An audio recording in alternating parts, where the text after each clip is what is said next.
Salve, salve galera do InfectoCast, aqui quem fala é Klinger. E hoje estamos recebendo aqui um convidado muito especial, o Denis, que é infectopediatra. E a gente vai discutir um tema na pediatria muito importante, muito prevalente, que é o resfriado. Obrigado por ter aceitado o convite, tá, Denis? E aí, vamos conversar sobre o resfriado? Claro, vamos lá. Primeiro eu queria agradecer o convite, da equipe do InfectoCast. Resfriado comum é um tema que pode parecer simples, para algumas pessoas, alguns médicos, mas é um tema que exige bastante discussão, porque na grande parte dos casos a gente sabe que acaba tendo uma prescrição inapropriada de antibióticos, as pessoas não sabem talvez reconhecer, o que fazer, então é um tema que vale a discussão hoje. E o que é esse resfriado, Denis? Acho que é o primeiro ponto que a gente tem que falar, que resfriado é o que as pessoas acabam falando e chamando de IVAS, que é a infecção de vias aéreas superiores, Mas resfriado é uma infecção viral, autolimitada, que atinge as vias aéreas superiores, e eventualmente pode acometer os pulmões, o trato respiratório inferior, e pode atingir todas as faixas etárias, mas atinge principalmente as crianças, Então, quando você fala IVAS, quando as pessoas falam IVAS, geralmente é a mesma coisa que o resfriado comum, ou uma rinocinusite viral, ou uma faringite aguda viral, Então, tudo isso acaba se enquadrando ali no mesmo diagnóstico. Exato. E a gente percebe uma distribuição, que não é igual ao longo do ano. Por que isso acontece, Denis? Por que nos meses de mais frio a gente acaba tendo as crianças mais resfriadas do que no verão, por exemplo? Eu acho que o primeiro ponto aqui é assim, por que as crianças ficam mais resfriadas que os adultos, Porque a frequência de resfriado é muito maior na pediatria. Então, para vocês terem uma ideia, uma criança saudável ela vai ficar resfriada de 8 a 12 vezes ao longo do ano, principalmente nos meses de outono e de inverno. E a gente tem que lembrar que criança, primeiro que ela não tem uma imunidade, para a maioria dos vírus, não tem imunidade, ela vai adquirindo isso ao longo da vida.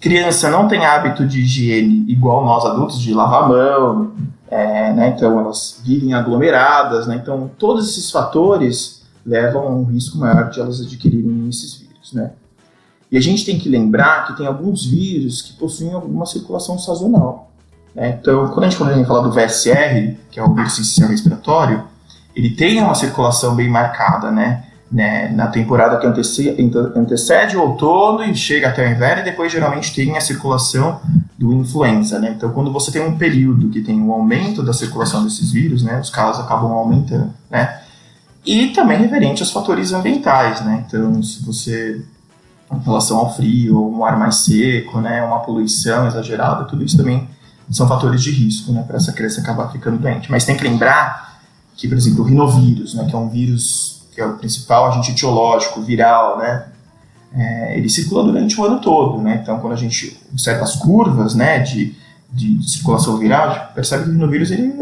atua ao longo do tempo todo. E, eventualmente, vai surgindo um vírus novo, vai surgindo um novo vírus. Então, só para exemplificar, nesses últimos 2 meses, quem é pediatra sabe, sofreu muito nos atendimentos de pronto-socorro, E o vilão desses últimos 2 meses foi o adenovírus, O adenovírus com quadros assim, de febre persistente, Uma coisa que a gente nota, depois da pandemia, é o SARS-CoV-2 também na pediatria. Então, no primeiro semestre, final de maio, junho, o pico de Covid que teve, no aumento do número de casos, também atingiu a faixa etária pediátrica. Então, o comportamento dos vírus, a gente prevê de alguma certa forma para alguns vírus, mas pode ser totalmente diferente, Então, o que a gente está vendo hoje é um outro comportamento viral, E junta com as crianças que ficaram 2 anos, isoladas dentro das suas casas, que não foram às escolas, e elas retornam agora, principalmente em 2022, para esse ambiente escolar, então sem uma imunidade, sem um contato prévio com vírus respiratórios, então tem uma explosão do número de casos. Então tem vários fatores. Sim, e acaba também que os vírus eles vão ter vários tipos de antígeno, várias cepas que vão estar circulando, e que vão fazer esses quadros persistentes, Então, praticamente uma criança, ela sai de um resfriado e entra em outro, Fica em um período muito pequeno, entre um e outro. E isso piorando a questão das crianças que frequentam creches, escolas, que não ficam só em casa.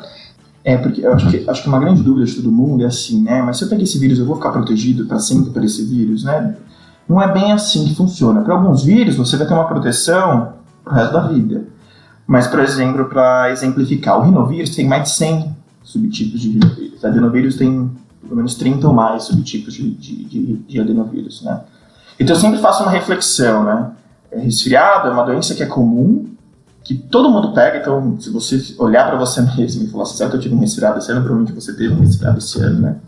Então, é algo que é muito comum. E quando a gente fala em resfriado comum, a gente fala de um quadro clínico que, por exemplo, no adulto vai ser com menor duração, geralmente de 5 a 7 dias, principalmente na faixa etária pediátrica, nos pré-escolares, uma doença que pode durar até 14 dias.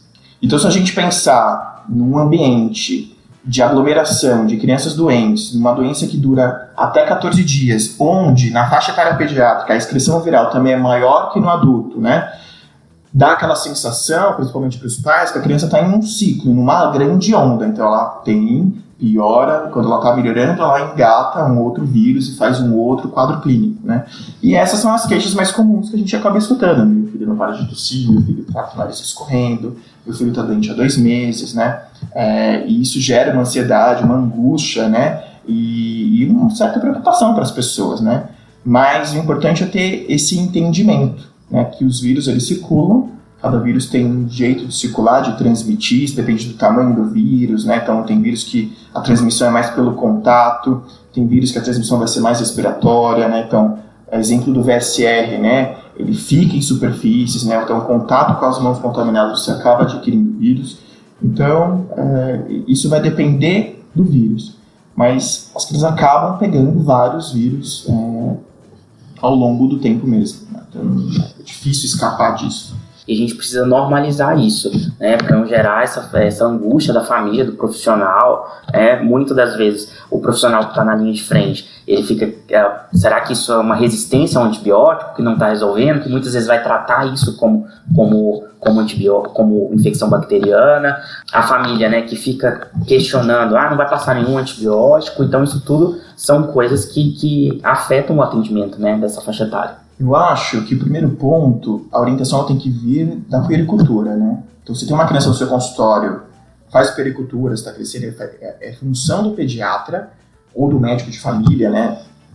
Que atende essa família, atende essa criança, orientar sobre o que vai acontecer, né? Nos próximos meses, o que é um resfriado, como é que funciona, quais são os sintomas, o que é um sinal de alerta. Então, a primeira questão é a orientação, é explicar que isso vai acontecer.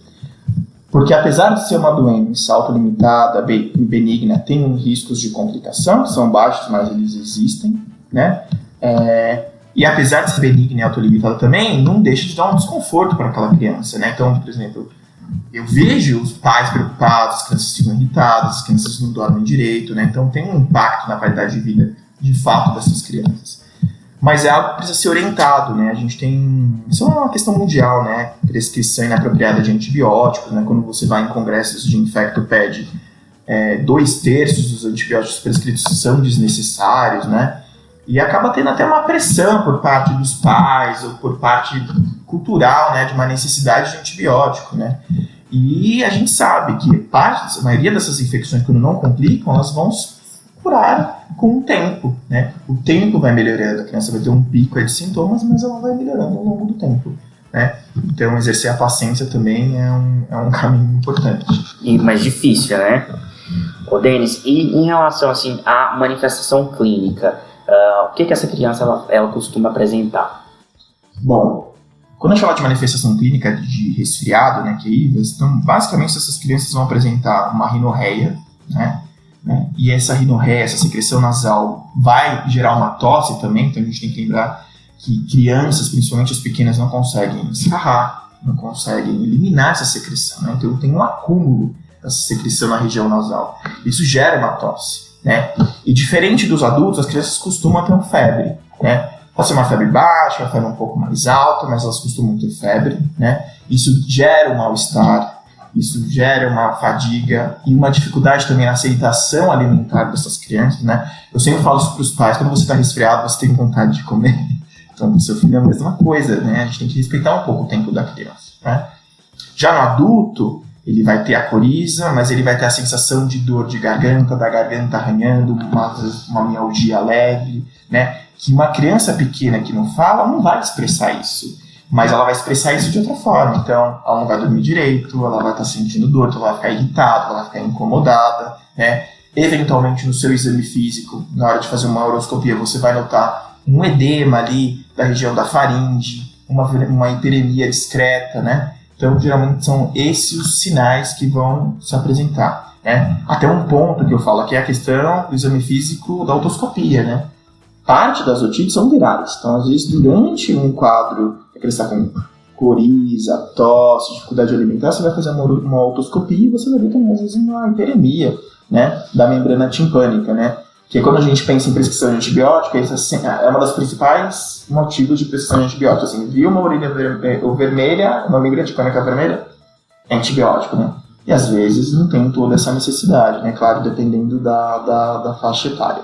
E a gente tem que lembrar também que tem alguns vírus específicos que vão causar sintomas mais sindrômicos. Então, vamos lembrar, por exemplo, o VSR, que pode causar um quadro de resfriado numa criança maior, até no adulto, no menor de 2 anos, principalmente no lactente jovem, menor de 6 meses, vai cursar com uma bronquiolite viral aguda, né? O influenza, ele já tem uma particularidade, ele já dá uma síndrome gripal, com um quadro mais abrupto, com febre mais alta. O adenovírus, por exemplo, que está circulando agora, geralmente costuma, além de dar febre, quadros de conjuntivite, junto com quadro diarreico, né? Então, cada vírus, às vezes, vai ter uma particularidade. Enterovírus, por exemplo, quadros de herpangina, que vão dar lesões ali, né, nos arcos faríngeos, né, na faringe. Então, tem algumas particularidades. Mas quando a gente fala do combo, né, apesar dessas particularidades, geralmente vem acompanhado desses sintomas nasais, dessa coriza. Essa coriza que é clara e alina, mas a gente tem que lembrar que a coloração da coriza muda ao longo da evolução da doença, né? Então é muito comum as pessoas falarem, mas a coriza está amarelada, né? Isso não significa que é infecção bacteriana, né? Quando a gente tem a infecção viral, né, a presença do vírus no epitélio nasal, vai ter um monte de células de defesa daquele, e vai aumentar a produção de muco. Então é natural que esse muco mude ao longo do tempo, né? Então, a gente, como profissional da saúde ou como pediatra, a gente tem que quebrar esses mitos, né? Uma coloração alterada da rinorreia não significa obrigatoriamente que é uma infecção bacteriana. Exato, era o que eu ia perguntar mesmo agora para você, porque isso é uma própria uma alteração natural dos neutrófilos, né? Da ação da mieloperoxidase nesse resfriado, que vai alterar a cor do muco, né? E isso não tem significado clínico nenhum que possa ser, ou indício nenhum que isso possa ser bacteriano. E na criança a gente tem muita febre, né? Diferente do adulto, que normalmente não desenvolve tanto, né? O adulto já vai apresentar um quadro clínico um pouco mais diferente, um pouco com um tempo mais limitado, né?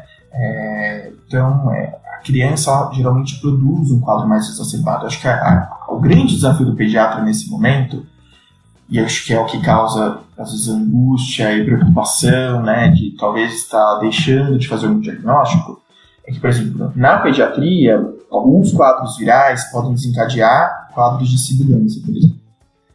Então, eventualmente, num raio-x pode ter um infiltrado que pode ser interpretado como uma pneumonia, né? Igual eu disse, pode ter uma hiperemia da membrana timpânica, isso pode ser interpretado como otite, né? O grande questão, a sinusite bacteriana, né, que a gente sabe que é uma rara complicação, né, geralmente quando a criança ela persiste aí com uma tosse, uma secreção purulenta, dá uma mal-estar, toxemia, mas o que a gente acaba vendo na prática é fazer um raio-x da face, por exemplo, né? Isso é muito comum nos prontos atendimentos. E a gente sabe que não há necessidade de fazer raio-x da face, né? Isso não vai diferenciar na imagem se aquilo é bacteriano ou aquilo é viral. O que vai diferenciar é a clínica da criança, é a história, a anamnese e o exame físico, né? Então, por exemplo, existem pronto-socorros na cidade de São Paulo, só para vocês saberem, onde é proibido de raio-x da face. Então, porque não faz diagnóstico, né? Mas mudar essa cultura, né? Esse entendimento até dos pais, que às vezes vem solicitando, você vai fazer um raio-x da face, né? Mas a gente tem que entender que não vai mudar a sua conduta, o resultado de raio-x ou ver uma imagem, e além de você vai poupar a criança de uma radiação naquele momento. Sim, e puxando a sardinha para o adulto, a gente sabe que esses vírus, por mais inofensivos que sejam, em pacientes idosos, cardiopatas, pneumopatas, têm evoluções drásticas, né? Então, que pode também descompensar essa doença, um paciente com insuficiência cardíaca grave, né? Ele pode ser descompensado da doença de base com uma infecção viral, um resfriado. Tanto é que a gente tem produção de novas vacinas que estão vindo aí mais para a faixa etária dos adultos, para a gente tentar prevenir nessa faixa etária, nessas comorbidades de pacientes, porque é um fator de risco, né? Então não é só a criança que vai sofrer com o resfriado, né? A infecção viral, ela traz complicações também para os adultos.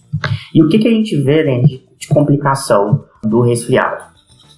Acho que assim, pensando no acúmulo de secreção, né, as principais duas complicações é a sinusite bacteriana e a otite média aguda, né? Então, o que eu sempre falo é que, por exemplo, se a gente pega um quadro de um resfriado que vai durar 14 dias, geralmente vai ter febre ali nos 3 primeiros dias, uma febre baixa, tem um pico dos sintomas, né? Então tem uma piora, aumento da secreção, geralmente esses sintomas vão melhorando progressivamente. Acho que essa é a palavra, progressivamente. Você vai notando uma melhora a cada dia que passa, né? Até completar 2 semanas, geralmente a tosse demora para melhorar, né? E essa tosse geralmente ela é noturna, ao amanhecer, resultado dessa secreção nasal que a criança não consegue eliminar, então isso acaba durante a noite atrapalhando a criança de uma certa forma. Mas as complicações elas surgem no meio do caminho.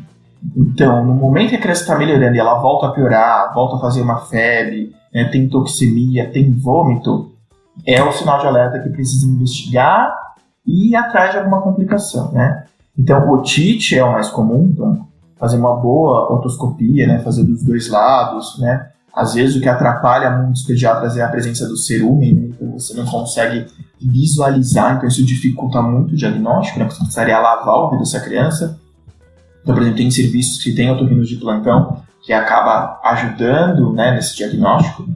E o diagnóstico de sinusite, né, que a gente entende que é aquela tosse persistente o tempo todo, o dia todo, que piora à noite, mantém uma secreção espessa. Então, na oroscopia você vê um gotejamento posterior, né, na rinofaringe, niprofaringe, e que acaba sendo com um tempo maior que 2 semanas. Então, quando chega nesse ponto, a gente entende que pode ter uma infecção, né, uma complicação bacteriana, e aí precisa entrar com antibiótico, né. Pneumonia é uma complicação sempre, né, porque os vírus podem atuar nas vias aéreas inferiores, mas lembrar que quando a criança tem taquipneia, né, que acho que é o ponto-chave do exame físico, ver se a criança está taquipneica, e ausculta, evidentemente, é que vai ter o sinal de alerta para você investigar e aí eventualmente tratar uma pneumonia, né. Mas a gente tem que lembrar que isso são poucas crianças que vão evoluir desse jeito. Né? Claro que eu estou falando aqui de uma criança saudável, né? Se uma criança tem uma comorbidade, a gente trabalha com crianças doentes também, né? Que oncológicas, crianças são nefróticas, crianças com doença renal crônica, e aí muda um pouco o contexto, né? A forma que você vai atualizar é diferente. Mas pensando na maioria das crianças saudáveis, poucas vão complicar, né? Então não tem tanto essa necessidade de prescrever antibiótico, né? Tem um super diagnóstico, um excesso de diagnóstico aí dessas doenças bacterianas, né? O importante é ter paciência mesmo. Eu acho que aí que a relação médico-paciente é importante, né? Então, quando a criança tem um pediatra que ela confia, que ela faz um acompanhamento, que ela é bem orientada, a capacidade dela entender isso, dos pais entenderem como isso vai, né, acontecer ao longo do tempo, é melhor. A percepção dos pais em relação à doença é melhor. Uhum.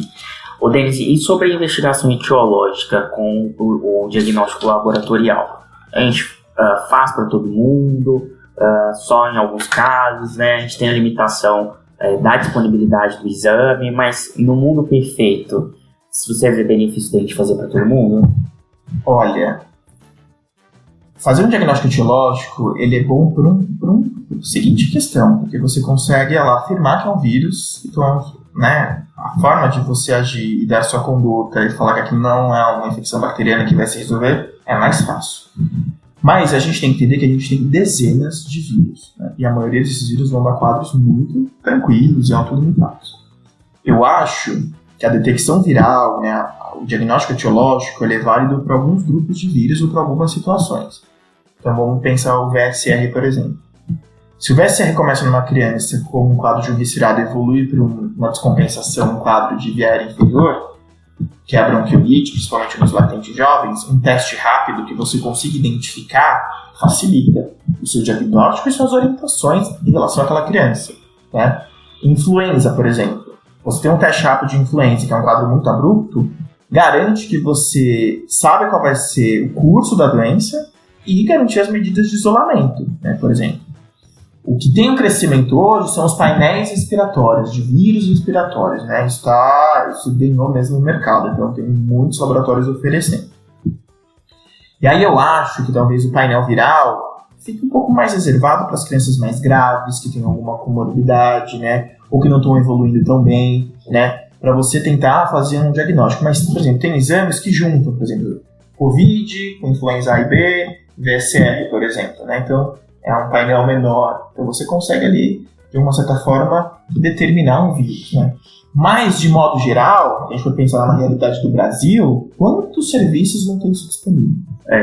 Praticamente nenhum. Quantos vão ter teste rápido ali de VSR ou influenza, que já é algo mais simples? Pouquíssimo, né? Falando ainda mais de Brasil, se a gente tem essa realidade em uma cidade grande, por exemplo, né? No Brasil inteiro é muito difícil isso. Então, o diagnóstico ele é clínico. Né? Esse é o ponto. O diagnóstico ele é clínico, ele é pela sua anamnese e precisa desse acompanhamento, precisa orientar quais são as complicações, os sintomas de complicação. Eu acho que o diagnóstico etiológico, né, o teste rápido, ele facilita a sua conduta, facilita você explicar, né, porque quando você tem um teste positivo ali, né, você fala, ó, é esse vírus, então precisa ter calma, precisa esperar, então acho que facilita mais no entendimento da doença, né. Mas se eu tivesse no CB, testes rápidos disponíveis, eu usaria, porque isso me ajudaria com certeza a definir meu diagnóstico. E compensaria, assim, em relação ao teste do estrépito, compensaria fazer para todos os casos ou não? Não, aí o estrépito, aí precisa ter clínica mesmo de amigdalite estreptocócica, né? Acho que esse é o ponto. Primeiro que estrépito pode colonizar a orofaringe, né? Então, às vezes a criança está com um mega resfriado, está com um quadro clássico de resfriado, você vai detectar lá uma bactéria e você vai ficar, o que eu vou fazer com essa bactéria? Né? E lembrar que é uma doença de crianças maiores de 3 anos, geralmente é uma doença de criança escolar. Então, o strep test, né, ele é importante quando você suspeita de um quadro de amigdalite estreptocócica, por isso confirma o diagnóstico, então facilita também o seu diagnóstico, né? Mas lembrar que é um resultado negativo e se você tem uma clínica muito evidente, o ideal seria coletar uma cultura de orofaringe para ver se tem crescimento bacteriano. Poucos serviços fazem isso, né? Mas o bom dos testes é isso, o resultado positivo, né, geralmente confirma o diagnóstico, né? O resultado negativo nem sempre afasta 100%, né? Então, acho que vai depender de caso a caso, né? Então, vou colocar um exemplo, né? Uma criança que já usou X vezes antibiótico durante esse semestre está com quadro de uma amidalite agora, a mãe não aguenta mais dar antibiótico. Uma criança que tem super dificuldade de tomar antibiótico, não consegue tomar antibiótico VO, enfim, em situações. Você tem um teste na sua mão que vai facilitar o diagnóstico, resolve a vida daquela criança. Você consegue, vai me agradecer, que bom, vou precisar tomar antibiótico ou não vou precisar tomar antibiótico, né? Então, o teste ele acaba facilitando isso. Acho que essa é a grande vantagem do teste hoje. E diante de uma criança que você atende no seu consultório com um quadro de resfriado, qual é as orientações que você passa para essa criança, para essa mãe? O primeiro é ter paciência, porque eu sempre falo para os pais, sempre faço exercício, mas quando você está resfriado, como é que você se sente? Você fica cansado, você fica irritado, você não consegue respirar direito, então aquilo a criança também vai sentir. A questão é que a criança não vai conseguir se expressar, ela vai ficar irritada, ela vai chorar, então a paciência é o primeiro ponto. A principal questão do resfriado hoje é manter a criança bem hidratada, então oferecer líquidos, você tem que, né, também não pode ter uma hiperidratação, né, não é uma coisa exagerada, mas tem que garantir que ela tome líquidos e se alimente conforme a necessidade dela. E aí vem a grande questão, que é a fluidificação dessa secreção, né. Nós, adultos, conseguimos no banheiro, fazer higienização, limpar, mas uma criança não consegue. Então, o que eu sempre falo para os pais, lavagem nasal é super importante, né? Eu acho que a lavagem nasal cresceu muito nos últimos anos, assim, vídeos no YouTube, Instagram, pessoas mostrando como lava a nariz de criança. É muito importante que você consegue tirar bastante secreção, então você alivia os sintomas dessa criança, né? A inalação, ela ajuda a fluidificar um pouco mais a secreção, né? Então soltar um pouco mais a secreção.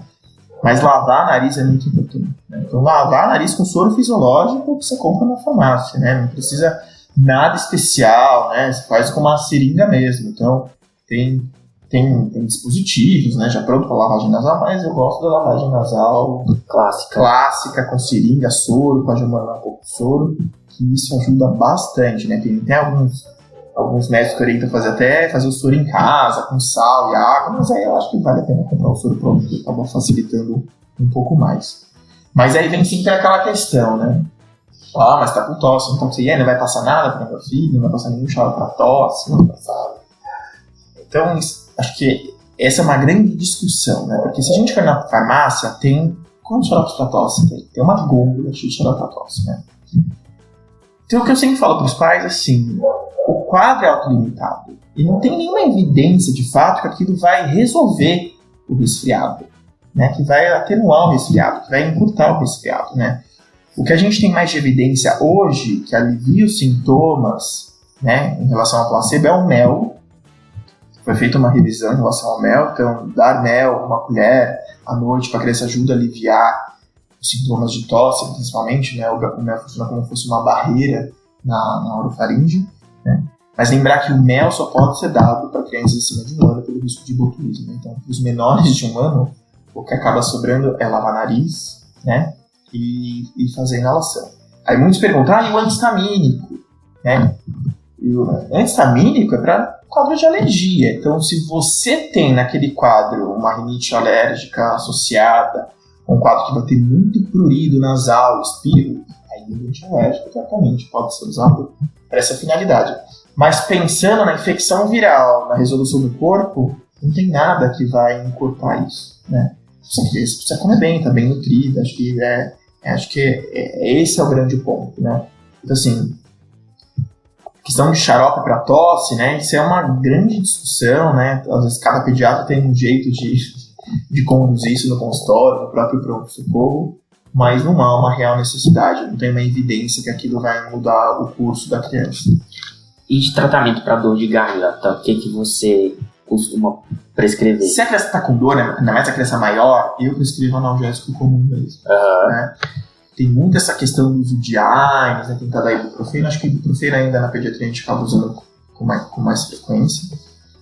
Mas o que eu sempre falo, até para os residentes, né, quando eu fico com eles, é assim, remédio tem risco de evento adverso, tem risco de complicação, e a gente nunca sabe, né? A gente não tem uma bola de cristal. Então, quanto menos a gente, às vezes, inserir uma medicação desnecessária, melhor, né? Anti-inflamatório tem seus efeitos adversos, né? Tem vários riscos de fazer problemas renais, por exemplo, ou problemas gástricos no uso excessivo, né? Mas eu acho que aí o ponto, né, de remédio de uso desnecessário, além do antibiótico, é o corticoide, né? Então, assim, prednisolona, às vezes, vão chamar para tosse, né? E não é. O corticoide é um remédio que tem que ter muito cuidado em ser administrado, né? Tem um tempo correto de uso, né? A gente acaba reservando para quadros de sibilância recorrente, né? O bebê chador, latente sibilante, enfim, né? Para quadros muito específicos, né? Mas, às vezes, na cultura daquela pessoa, ela vai achar que aquilo pode ser dado em qualquer situação, né? Então, já vi crianças com coxing por uso indiscriminado de corticoide, né? Fazendo quadros assim. Então, tem que tomar bastante cuidado com a automedicação, na verdade, né? Porque ela é fácil, às vezes, você adquirir e acabar administrando, né? Então, é um problema que eu acho que é o dia a dia do pediatra, né? Lidar com esses casos, lidar com essas demandas, né? De ter um medicamento, de ter uma vitamina que vai melhorar a imunidade. E, na verdade, o que a gente precisa é se alimentar bem, dormir bem e ter paciência em relação aos quadros virais mesmo. Exato. E a questão de prevenção, que algumas pessoas utilizam com vitamina C, zinco, existe alguma evidência robusta para a gente poder estar indicando? Acho que robusta não tem, porque tem alguns artigos que mostram que isso minimizaria o tempo dos sintomas, até a questão do zinco, minimizaria, ajudaria na cicatrização, mas aí diminui de 7 dias para 6 dias e 2 horas. Você vai usar um medicamento por 10 dias, por exemplo, entendeu? E eu não vi ainda nenhum resultado, assim, uma forte evidência de que seja totalmente necessário, né? E a gente também tem que pensar no custo, né? Eu sempre falo isso, né? A gente está falando aqui de resfriado, que é a doença mais comum na pediatria, né? Mas a gente está falando também de uma população que não vai comprar remédio na farmácia, né? Então a gente não pode também fazer a pessoa gastar um monte de dinheiro desnecessário diante de um quadro desse. Eu acho que tem que ter um pouco de uma questão social mesmo em relação à doença, né? A gente sabe que ela é limitada, a gente sabe que vai melhorar, a gente sabe que a fluidificação ajuda, a inalação, lavar o nariz, que isso vai passar, que isso vai melhorar, orientar as complicações, né? Isso precisa ser feito, né? Não tem nenhuma evidência robusta de que passar medicamento A ou B vai curar a criança, que vai transformar um quadro de 14 dias em 2 dias, né? Não tem nada assim milagroso, né? Eu acho que aí vale, na verdade, uma reflexão, né? Daquilo que nos vende, naquilo que falam, naquilo que mostram, né? Então, sempre analisar estudos, ver como foram feitos. Eu acho que aí é importante essa reflexão. Eu acho que prevenção, quando a gente fala prevenção de resfriado, na verdade, é medidas de higiene, né? Higiene das mãos. Higiene das mãos, manter essa criança isolada enquanto ela está resfriada, que é uma realidade difícil, né? Quando a gente fala de uma mãe que precisa deixar a criança na creche para trabalhar, isso não tem como quem deixar, mas isso seria o mundo ideal. Então, assim, né? É clássico, as crianças entram de férias, se o filho parou de tossir, o filho ficou bem, voltou para a escola, voltou a ficar resfriado, né? Então, prevenção, na verdade, seria esses cuidados gerais, né? E que na criança é muito difícil, né? Você garantir isso, né? A criança fica tudo junto, divide brinquedo, eventualmente divide chupeta. Então, assim, é um pouco mais complicado. Beleza, Denis. Eu acho que é isso. A gente abordou aí a doença, o resfriado comum. Acho muito importante a gente ter essa conscientização e tentar diminuir o uso de antibiótico, que é a principal gap aí, a principal falha que a gente vê no dia a dia aí dos médicos que estão na linha de frente tratando infecções virais como se fossem infecções bacterianas, né? Eu acho que o ponto principal dessa conversa é a questão da orientação. É explicar como é que vai ser, como provavelmente vai ser, né? Tranquilizar. Não falar que não é nada, porque é algo que vai incomodar essa criança, mas explicar que aquilo vai ter uma resolução, que se espera uma resolução, que não vai ser a primeira, né?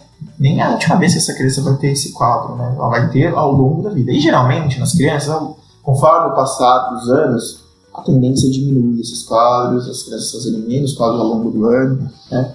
Mas eu acho que é função do pediatra ter essa consciência, saber como funciona, para você orientar bem esses pais, né? Para a gente evitar fazer condutas desnecessárias ou excessivas. Beleza, obrigado, Denis. Obrigado a vocês.